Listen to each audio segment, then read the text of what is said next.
Hey, we're actually picking up audio this time. Guys, it works. Yay. Hey guys, welcome to a more weekly Fan-Ime. Yeah. Hopefully. Maybe. We're going for it. We're gonna try. We had a situation on Saturday that made me think about this. Yeah. Yeah, you can listen to that on the tangent that is also being posted. Yep. Don't do it, it's a trap. It's really fun. We do if we had a certain superpower and how it would work. Alright, one person picks a superpower, the other people in the room get to fuck with it. It's awesome. Check out the tangent. I think we should do more of that. I think the tangent is going to be like our other thing. I like the tangents. I think it's fun. I do. I really think it is enjoyable just to have it playing while we do it. Away from that tangent, this week's episode of Fan-Ime is because of the ending.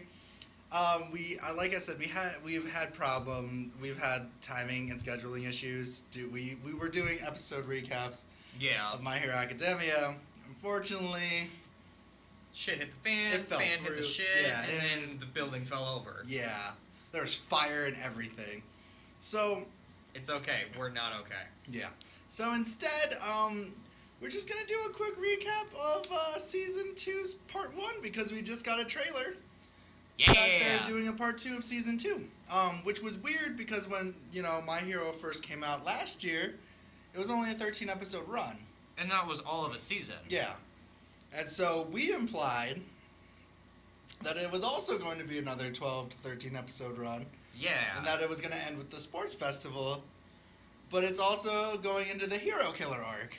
Which, it took 20-something episodes to do the sports festival, and that's only half the season.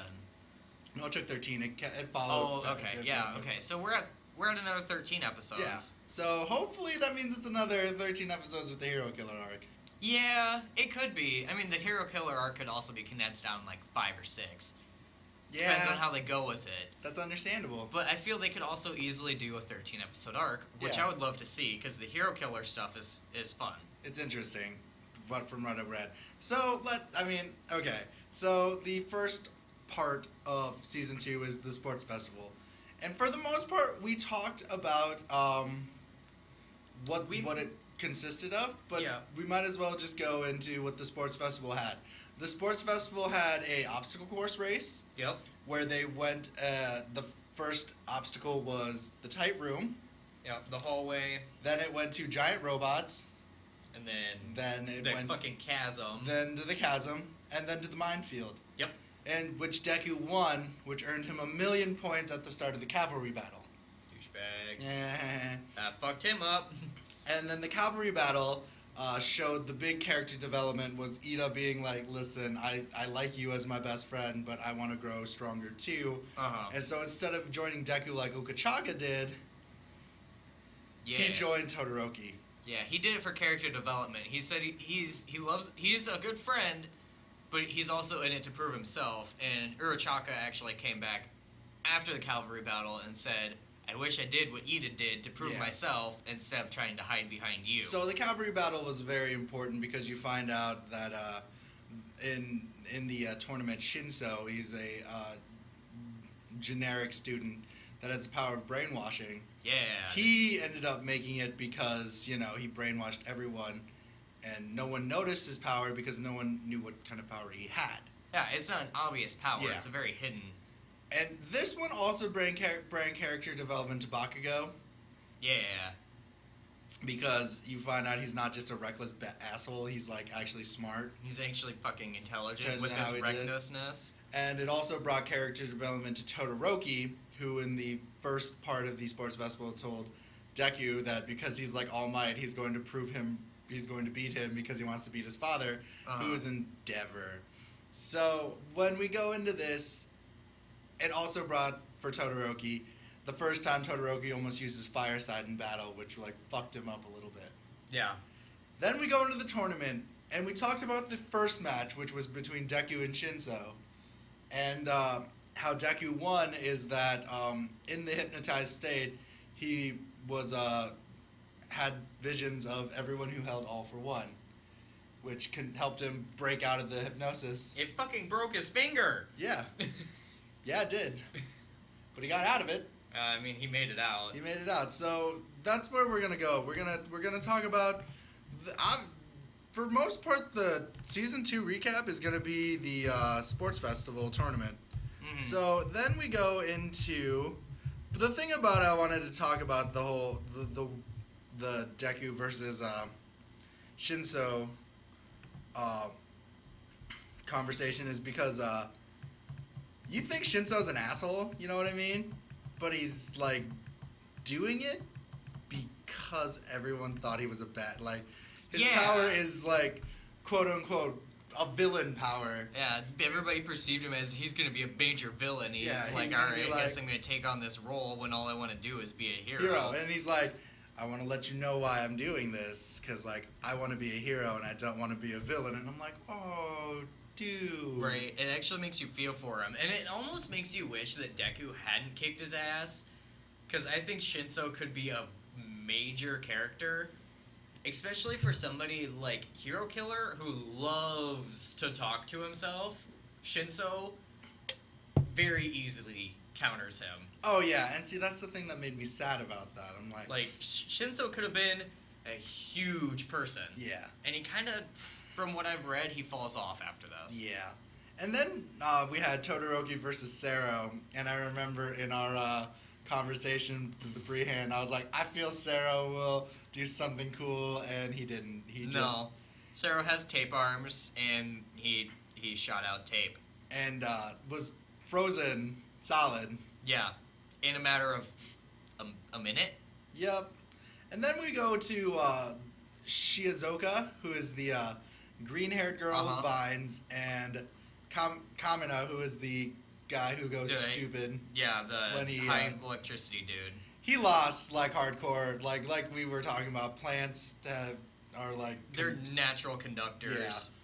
Plus, he fell head over heels for her because she's semi-attractive, and he's like, and then that happened. Yep.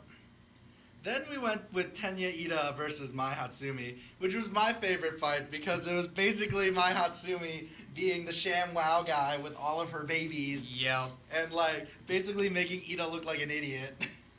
Well, in the end, still letting him win by just walking the fuck out. At the end, she's like, well, I think that's all my toys. Bye. And just walks off the stage. And Ida's like, the fuck just happened? That was, to me, was like the greatest moment because I'm just like, that's really funny. Like, only that would happen to Ida. Right. So, then it goes to Mina Ashido versus Aoyama, the Kid Naval Kid guy. Fucking. Which was amazingly hilarious. Which is a quick fight, and I knew it was. It was a decently quick fight. I knew she was going to win. But, it also kind of shows, this isn't for everyone, but, like, it shows that a lot of the side characters, like, Sue, Urachaka, Ashido, and, what's her name, Mai? Mai. Yeah. The Maker Girl. Yeah, Mai. Yeah. Like, it's kind of showing in this that they're all going to be useful, at least, and they're not just going to become background characters. Yeah. Then you have Momo Yozoroshi versus Fumikage Tokiyama. I'm going to slaughter Japanese names. So Tokiyami has shadows, and Yozoroshi can... she's Maker. She's a Maker. Yeah, and Momo. which is amazing because, like, she spends all this time, like, trying to think of a strategy, not knowing how Tokiyami's powers really technically work. And she gets a ring out because she spends all this time holding her ground, and she falls off the ring. She thought about it too much without even realizing that, like, as she's being hit, she's being pushed back slowly. And that was an interesting thing, because I think I think this really gets to her, though, when you think about it, is that, like, she has not really done... She was brought in by a recommendation. Yeah. So, like, this probably gets to her to think that, like, maybe I wasn't... Well, yeah, like, maybe she's not all that, because up until then, star pupil in every test, every examination, everything, because she has time to think. Yeah. But every raw fight she's had, she has sat down and thought about it long into the fight. Yeah, because with her. if you look at the first season when she was prominent during the villains arc, she had time to think about everything she could do. Yeah, because there were several other people there holding shit off while she sat there and thought. Exactly. But in this, it's a, all right, ready, set, go, fight. And that was it. Yeah, then it goes to one of my favorite fight. It's the Tetsu versus Izuru Kirishima. And if you look at the trailer for part 2, oh my god, they have the same outfit, like mouthpiece and all, but like instead of rock, it's metal. When you unlocked a new character or a new skin for a character. Yeah. And it was they did the fight and they knocked each other out, and then it was an arm wrestle, and that's how they won. And that's how Kirishima won. But at the end, instead of them being like, you copied me, they're like, you're my brother in arms. And they become like really good friends. They're like best friends now. They're broing out, and I'm like, I'd like to see something with them in the future, of them just broing out. I think they'd make a good duo hero team. Yeah. Yeah. Like, heroes usually have a sidekick. These two are going to be like hero and hero. Yeah, they're going to be like how like Booster, it'd be like Fire and Ice. Yeah. Like, I think that'd be a really cool one if I'm going DC analogy. That are like, yeah, because that would be really like the more I think about it. Somebody'd sit there and be beating the shit out of one of them, the other one pop up and be like, you ready for round 2, motherfucker? Because you gotta do it again! They're like, what? Do you guys have the same power? No, it's slightly different. Yeah, shut up. Yeah, I'll punch you in the face. Yeah. Then it goes to like the most like, I don't know, the most like, this fight was more feelsy to me than the next coming fights that we're going to talk about. It's the Katsuki Bakuga versus Ukachaka. It was, oh man. It was a good fight. You thought Bakugo was winning. Like, hands down, you thought he was winning. But Urachaka has actually thought about this and is fucking with his head. Yeah. I mean, he ends up still winning because he's been exerting a lot of effort and sweating like a motherfucker by this Oh, yeah. point. And see, that's the thing she didn't come to think about. Yeah. But, so what she does is have Bakugo explode the field, and at the time she's, like, making everything float up. Uh-huh. Like, all the debris floating up in front of him. And, like, Bakugo is thinking that Deku gave this strategy to her. And she's like, no, I did this on my own, which goes to the flashback of her in the waiting room being like, I don't need you. I want to do, like you brought up, like, I want to do what Ida did, because I want to be a better hero. Which inevitably ends with her failing. But she did get really close. Yeah. And with Midnight having to stop the fight. Yeah. To be like, she's down. She's like, no! Yeah. Bakugo is, like, pissed. Bakugo is pissed. Well, Bakugo gets pissed a lot. Yeah, well, and he's not mad that they're, like, that they're down. He's mad that he knows they can put up a good fight. Yeah. And he doesn't think they should be done yet. Yeah. And then we go into the second round, and we have to go into Izuka versus Shoto, but to give the concept of what Shoto is going through right now is when Shoto was young, he was a child of court marriages, which is not illegal, but like frowned upon. Heavily frowned upon. His mom had ice powers, and his dad is Endeavor, the flame hero. A fucking phoenix that can't be reborn. Yeah, apparently. And so you find out that Shoto's mom burned him, and then Endeavor put her in a mental hospital. Yep. So Shoto is forever never wanting to use his dad's power, which is flame. Until this fight. Till Deku almost pisses him off, yet convinces him it's his power, yet makes him emotional, yet makes him more angry. Yeah. And so what had happened is, like, Shoto is using his ice powers, and you find out Shoto, the reason why the fire power is so important to have is that it thaws him out. So what you end up finding out when you look at it is that he's freezing his left side of his body. Yeah, he's so slowly giving himself, like, frostbite. ice. Yeah, like frostbite, basically. And at the same time, Deku is just destroying his body to prove a point. Yeah. Which ends with Shoto being like, alright, you want to see my power? And he's all like, boo, the flames are just coming off of him. And he's like, You said you wanted to see this power. Let's see what you got. And Midoriya's like, all right, let's do this. And like this one big fight. So Cement Mix is like, dude, I can't have this happen. No, Don't do it, don't do it. And a big explosion. Deku smashes into the wall, and Shoto is still in the ring, and so Shoto moves forward, obviously. And so what had happened next is like Deku's in the hospital, and All Might is sitting there like, you did good. But Recovery Girl is like bitching at All Might for letting Deku go past this limit. And then everyone comes in not knowing that All Might is All Might because All Might is... All Might's not All Might form. So they're all like, who the fuck is this guy? Hi, stranger. Oh, I must be going. Bye-bye-bye. And then it goes to Tenya Ida versus Ibara. And Ida wins. Yeah. I mean, that was a quick fight. But what had happened during this fight is that he's calling his brother Ingenium, which is the reason why we get to the third arc. Yeah.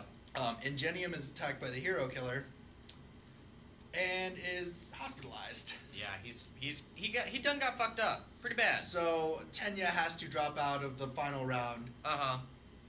Final round against Shoto, which I kind of wish I would have seen a fight between them. That would have been really interesting. Bit, yeah. Like to the idea. No, they do fight. That's right. Never mind. Just kidding. Yeah, they fought. Okay, just kidding. We saw a fight. We'll talk about that in the third round. My bad. He was supposed to fight. We'll go over that later. Sorry. Then it goes Tokiyama versus Mina, and Tokiyama wins. Just shadow power. And then Katsuki versus Ichiro. Katsuki pushes Ichiro to his limits, and he wins. Then it goes to Tenya versus Shota, and Tenya uses his boost, and he's like, I only have this amount of time to do this. Bam! Whoosh! Gah! And done. And but beforehand, Shoto wins and freezes Tenya's brakes because he... Yeah, he freezes his engines in his legs. Yeah. So basically, Ida is normal people now, Yeah. which is not gonna win.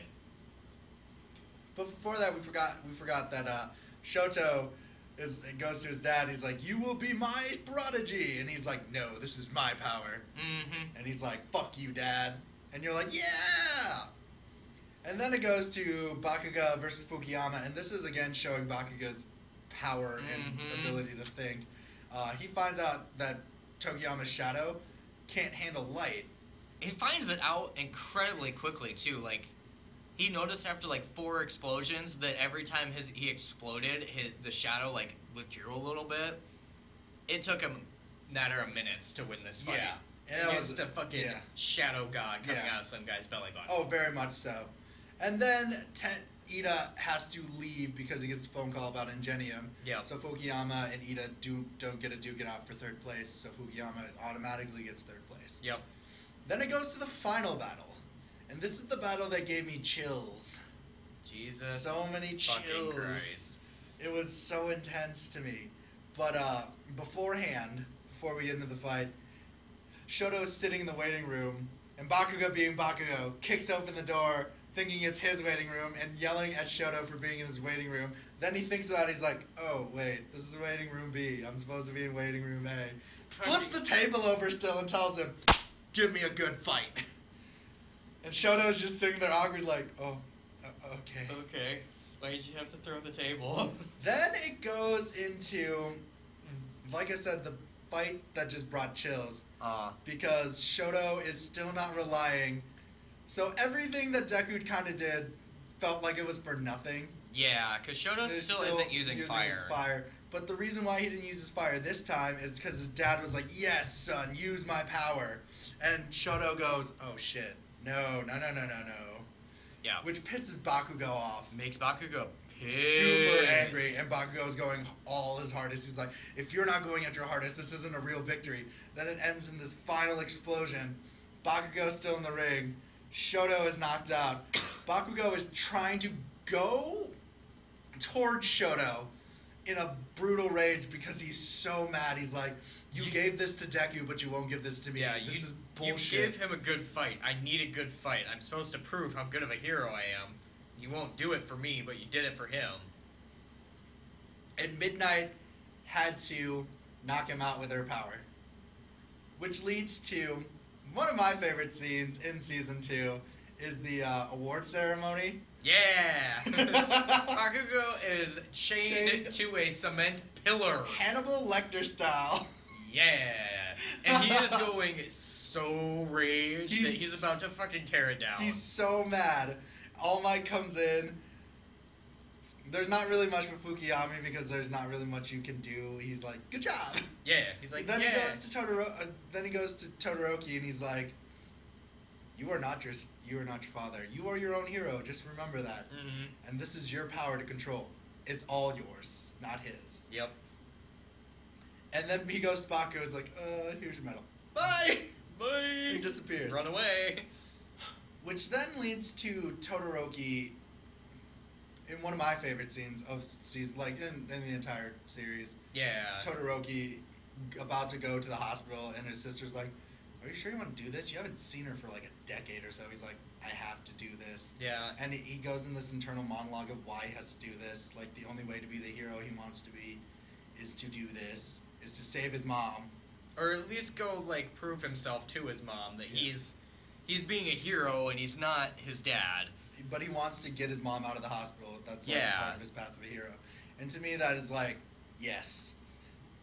I would have totally seen an entire manga just based on Todoroki.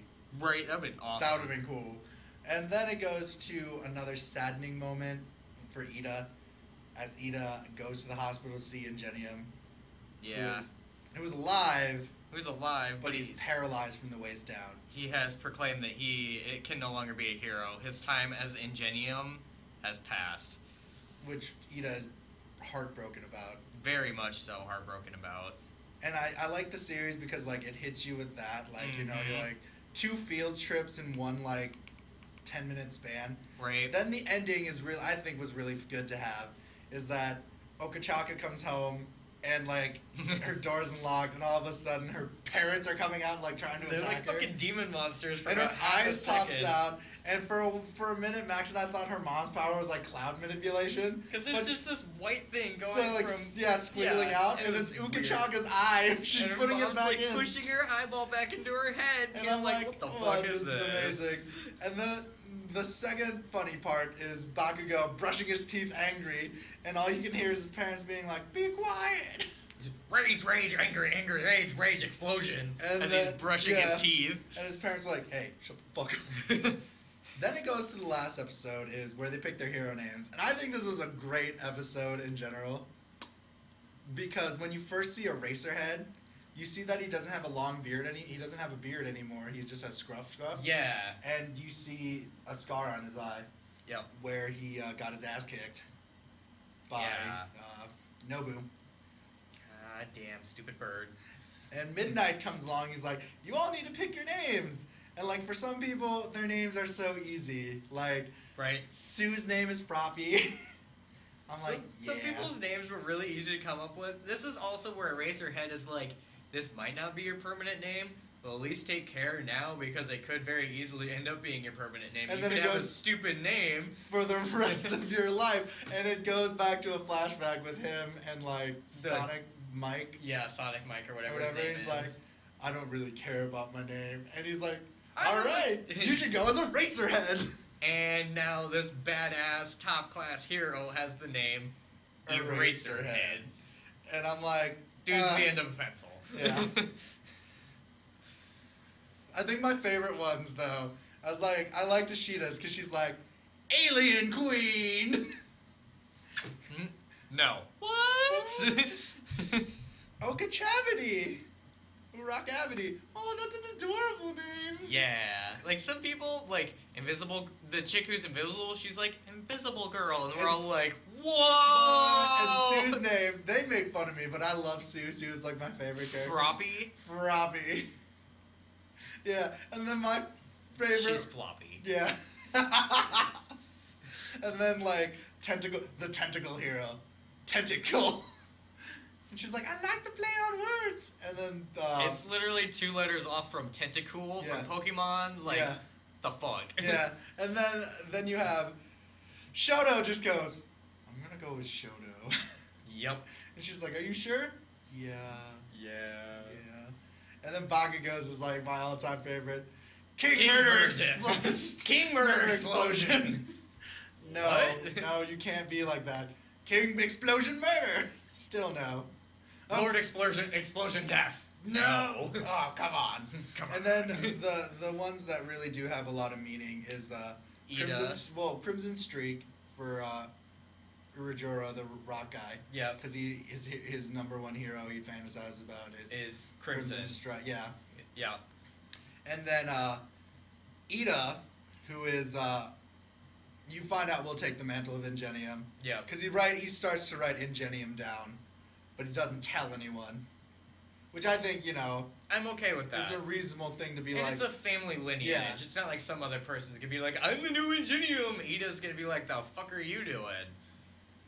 Yeah, I'm Ingenium, bitch. Right? And then Deku chooses Deku, Deku. the name that Bakugo gave him as an insult, and Uraraka said, "It's not an insult. It can be whatever you want it to be." It's your name. And he's like, "That's my name. That's the hero I want to be." Bakugo is pissed about this. Bakugo's about ready to explode his fucking desk and maybe vault out the window. And we forgot to bring up that, like, after this, they show the polls of, like, heroes who want to hire them on agencies. Yeah. And Bakugo and fucking Shoto, boom. Like, Yeah. outscale everybody. Yeah. Like 10 to 1 easily. And then it goes Uraraka and Ida and Tokiyami. Yeah. And then at the same time, All Might finds out that Deku gets an internship One internship. from someone from his past, because you can tell he's freaked out. Yeah, he tweaks a little bit. And you see, like, the one person you see that signs off to where he wants to go is Hanzo City, which is Ida, where Ingenium was attacked. Where So- Ingenium is attacked and hospitalized right Yep. now. So that means Ida's going to be going after the monster killer, the Yep. hero killer. And then Yeah. Deku's like, "Hey, All Might, I got a recommendation." He's like, "Yeah, from I someone who saw. who knew the predecessor for All for One." Someone who knows the true secret of All for One, and Deku's like, what? And he's like, "If All Might's scared of this guy, should I be?" So he goes to visit Gran Torino. Gran Torino. Yeah. And he goes in and opens the door, and there is a quote-unquote dead body, and Deku is freaking out. And he's like, "Oh my gosh, what happened? Are you okay? What? He's like, "Oh no, I'm fine." I'm okay. And then it goes in the preview, which makes me interested, is that, like, Deku is finally learning how to control All for One. Yeah. Without breaking his body. Because All for One is, like, going through his entire body now. Uh-huh. Instead of just his arm or leg or whatever. It's very interesting, but I love, like, All Might's real name is Toshi. Uh-huh. And so in the preview, Gran Torino is the senile old man. He's like, "Are you Toshi?" He's like, "No, I'm Izuka." "All right, Toshi, let's do this." "No, I said I was Izuka." Yeah. And Which is awesome because you realize this is also the season where they tell you that Toshi was quirkless before he got the quirk as well. Which makes you even more realize how awesome Deku could be because All Might, number one hero without a quirk. without a quirk. Without his own quirk. Yeah. And then we might as well. You saw the preview though, right? Yeah. So we might as well just go into the preview. So the preview is a very interesting one to me, though. I mean, it was in Japanese, so we don't have subtitles yet. The subtitled one or the dubbed one will be coming out like in a week. Soon. But you get the gist of it. Yeah. The League of Villains is back with more kind of Nobu-esque creatures. Yeah, there's more of them. Yeah, but they're not bird-beaked anymore. They're like, they still have the giant brain coming out and everything. Like, so they are like. They're essentially the same thing. Yeah. But like, what we're gonna find out later is it's actually some stray people who have had a fuck ton of quirks just smashed into them and are now stupid. And they can't control it. Yeah. So like, that's why they're all gonna look a little different. And you also get to see more of Stain. Yes. And yes, we do. He's a like he was at the end, like they hyped him up at the end of season 1. Yeah. And now he's here now, and it's just like, what's gonna happen? Right. And so it gets me excited. it gets me excited. Oh, and we also forgot that Ukachaka decided instead of going with like teaming up with 13 like a rescue hero, she's going with the battle hero, so she can like get a different perspective of it. Yep. Which is gonna be cool. I'm alright with that. Which is something I would like to bring up. Like in this world, I think we will end up doing a Fan-Ime video, the difference between Hero Association in My Hero Academia and Punch Man, because I think it's a good thing to contrast and talk about in another video. We'll talk about it. But in that world, they have like rescue heroes and stuff like that, and I think that's an interesting concept to have. So all in all, like I love season 2. Season 2, like part 1 did not suck. Did not disappoint. Yeah. I was enjoyed. I was enthused. I was worried hyped as shit. I was worried. You know, like you know me. Like we talked about, like when we talked about the first episode, I was like, it was slow, but you know. But it built. It built quickly. Yeah, the next episode was the sports festival. It was. Yeah. It took one episode to explain the sports festival, get everybody prepped for it, and then it just went running. Yeah. And it was fun. Oh yeah. It was so enjoyable. Like I cannot wait. Like this anime of last year and Drifters were the two animes I was really excited for season 2. And I feel like we're gonna be doing a Drifters recap when that comes out. Oh, we will recap season 1 when Drifters season 2 comes out. The day before, a couple days before, because that's one I love. Oh, it. Drifters is Drifters is amazing. Yeah, but this one, like, I just cannot say how I love this one. Like, this is one, I love it. I want the story to keep going, but I don't want it to turn into like a Dragon Ball or a One Piece or a Bleach or a Naruto, where we're ending up with 800 fucking episodes. Yeah, and I want like a good solid 150 tops. Yeah. And the story to be done. I want Deku to become the best hero. Yeah. And just like that was be the one okay thing I was it. worried about though, because they're like part 2. Because I thought like it was gonna be just 13 episodes. Yeah. And that's my fear. You know, everyone has that fear that if it gets syndicated that long, that they're gonna do shit like that. Yeah, that's because eventually, once an anime reaches a point of being so well known, they're just gonna start beating a dead horse and hoping that it keeps getting popular. Yeah, because it's third on the shonen poll. The manga is third on the poll. Like, I mean, One Piece is always number 1. It's amazing. Yeah. And they know it. Yeah. But the problem is, are they gonna realize when they've reached the end and cut off, or are they just gonna keep going? Because Naruto didn't go into fillers until after the Sasuke Sasuke retrieval. Because they were going through Shippuden when the Sasuke retrieval arc came out. So that's what I mean. Like, I don't think that you... I like it, but I don't want it to, like... I don't want it to turn into one of those top 3, 4, whichever you call them, where they're just going on. But I'll defend One Piece over Naruto's fillers, where One Piece fillers make more sense. One Piece fillers, because it seems like it is still part of the story. Well, a lot of One Piece fillers aren't fully. They're cover arts. Yeah, they're cover art stories. See, and that's why I don't have a problem. As much with the One Piece fillers, but I do have a problem with like Naruto's or like Bleach fillers. There's some Bleach fillers that are funny though. All right. The one where they just fucking go to the beach for an episode? That was dumb. Fuck off. Yeah. That was stupid. Or entire filler arcs that take 70 episodes. Cough, cough, fucking bounce. Yeah, I hate you. Yeah, no, you're right. But yeah, that's been Fan-Ime. Hope you enjoy it. Woot woot. I'm Kien. I'm Max. Bye. Bye.